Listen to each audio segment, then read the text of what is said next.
এখন সবাই যাচ্ছি সুন্দরবন ঘুরতে। আর মেয়েকে জিজ্ঞেস করতেছিলাম, তুমি কি জানো আমরা কোথায় যাচ্ছি? সে বলতেছে, আম্মু কোথায় যাচ্ছি আমরা? আমি বললাম, আমরা এখন সবাই যাচ্ছি সুন্দরবন ঘুরতে। তুমি কি জানো সুন্দরবন কি কি থাকে? সে বলতেছে, না আম্মু, আমি তো জানি না, আমি তো কখনো সুন্দরবন যাই নাই। তারপর আমি ওকে বলতেছি, সুন্দরবন বাঘ থাকে, হরিণ থাকে, সিংহ থাকে, আর অনেক কিছু থাকে। তো এই নিয়ে মেয়ের সাথে দুষ্টুমি করতেছিলাম। আসসালামু আলাইকুম এভরিওয়ান, কেমন আছেন সবাই? আশা করি সবাই ভালো আছেন। আল্লাহর অশেষ রহমতে আলহামদুলিল্লাহ আমরাও সবাই ভালো আছি। চলে আসলাম আবার একটি নতুন ভিডিও নিয়ে।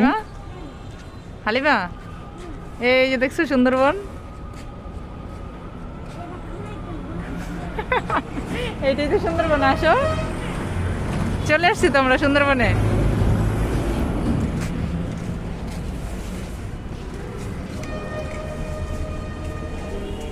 মেয়ে আমার সুন্দরবন দেখে তো পুরাই অবাক। তো সে বলতেছিল, এটা কোনো সুন্দরবন হলো? তো আমার মেয়ে ভাবতেছিল, নাম যেহেতু সুন্দরবন, দেখতে আসলে অনেক সুন্দর হবে। আর আমি যেহেতু বলছি যে ওইখানে বাঘ আছে, হরিণ আছে, আর অনেক কিছু আছে, সেও ভাবছে যে এগুলো ওইখানে দেখতে পাবে। কিন্তু আমার মেয়ে তো এখানে এসে হতভম্ব হয়ে গেল। তো যাই হোক, আমরা সুন্দরবন কুরিয়ার সার্ভিসে আসছিলাম আমাদের একটা পার্সেল নিতে। আর পার্সেলটা কি হতে পারে সবাই অবশ্যই কমেন্টে বলবেন। আর জানতে হলে পুরো ভিডিওটি দেখতে হবে। আমার মেয়ে এগুলো দেখে বলতেছিল, আম্মু এতগুলো প্যাকেট, এগুলো কি? আমি ওকে বললাম, আমরা যেমন পার্সেল নিতে আসছি, এগুলো অন্যান্য মানুষদের পার্সেল। তো ভিডিওর ফাঁকে একটু মজা করে নেই। এই যে দেখুন, সুন্দরবনে একটি সাদা বাঘ বসে আছে। আর মেয়েকে যেহেতু বাঘ দেখানোর কথা বলে নিয়ে আসছি, এর জন্য এই যে একটা বাঘ দেখালাম মেয়েকে, বললাম এই যে দেখো আম্মু, সুন্দরবনের বাঘ। তো আমার মেয়েরও সেই একই কথা, এটা কোনো বন হলো আর এটা কোনো বাঘ হলো? তো যাই হোক, এবার চলেন মেইন পয়েন্টে আসি। এই যে এই দুইটা প্যাকেট দেখতে পাচ্ছেন, এই দুইটা হচ্ছে আমাদের পার্সেল। আর এই দুইটা প্যাকেট ভর্তি ছিল আম, সেই রাজশাহী থেকে অর্ডার করে নিয়ে আসা আমগুলো। আমার ভাইয়া প্রতি বছর সরাসরি বাগান থেকে অনলাইনে আম অর্ডার করে থাকেন, ফরমালিন মুক্ত। তো এবার যেহেতু আমার এক কাকি রাজশাহীতে গেছে তার নানার বাড়িতে বেড়াইতে,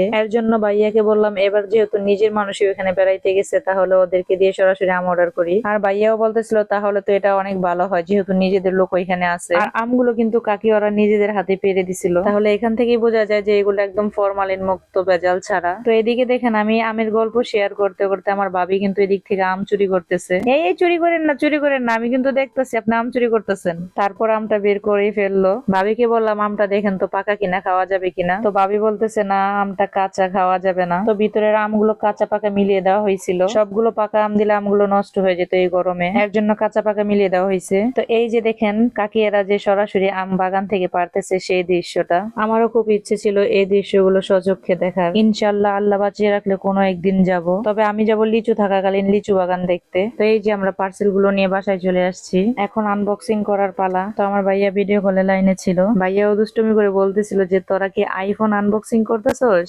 আমরাও বললাম যে হ্যাঁ, প্যাকেট খুললে এখন দেখবেন কতগুলো আইফোন বের হয়। তো আমরা অপেক্ষায় ছিলাম যে কখন প্যাকেট খুলবো আর কখন একটি খেয়ে দেখবো তাদের কথা কাজে মিল আছে কিনা। কারণ কাকিকে আমি জিজ্ঞেস করে নিছিলাম যে, কাকি আপনি যে আমগুলো দিচ্ছেন এগুলো মিষ্টি হবে কিনা। কাকি বলছিল এগুলো শুধু মিষ্টি না, এগুলো কড়া মিষ্টি হবে। তো আমিও বলতেছিলাম, যদি মিষ্টি না হয় তাহলে এতগুলো আম কি করব। তো কাকিও আমাকে বলতেছিল, যদি আম মিষ্টি না হয় তাহলে সবগুলো আম আমার বাসায় পাঠাই দিয়েন। এরকম কনফিডেন্ট যেহেতু আছে, তাহলে তো বোঝায় যে এই আম অনেক মিষ্টি হবে। তো সেই আশায় বসেছিলাম আম খোলার অপেক্ষায়। তো এই যে দেখেন, আমগুলো সব একসাথে। আমরা এখানে 2 ক্যারেট মিলিয়ে টোটাল 1 মণ আম নিয়েছি।